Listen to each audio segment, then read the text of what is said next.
We're going to see how to capture on change event of a text box, guys. Okay, it's very simple, guys. Just follow this. So I want to get output, like when I am typing something, I want to get a display. Okay, so whatever I am typing, I want to capture this. So guys, so to get this, it's very simple, guys.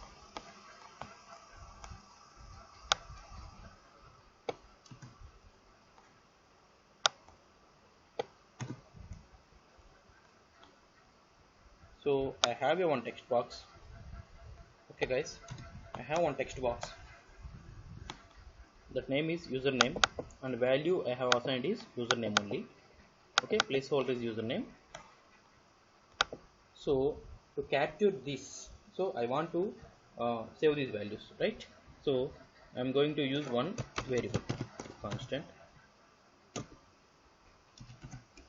So what is that? Username comma, the association is set user name is the function. So here we are using a hook called use state hook.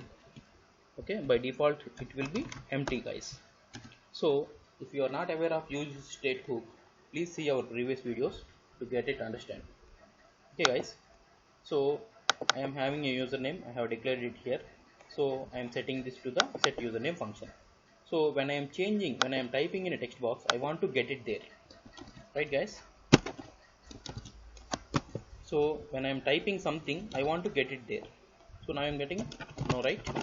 So I can't it because we are assigning the value as parallelly. So it's very simple.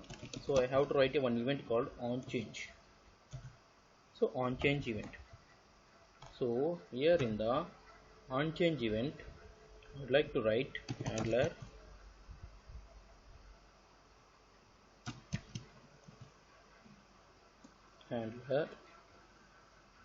equals to e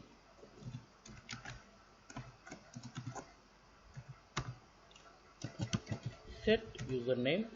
So I am passing e dot target dot value. So whatever the value I am getting here, so I want to pass this to this object. It's very simple, guys. So handler is a function. So it is having one parameter. The parameter name is called called events. So these events, when I am typing something through that event, I want to get that value and set it to the username.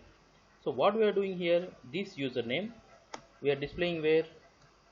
In a text box as well as below the text box. So let's see how it works.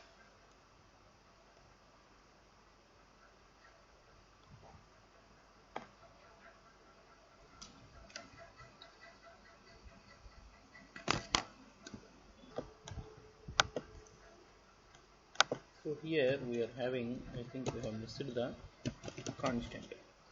Okay, everything we have to write with constant. So compile it and let's see how it works.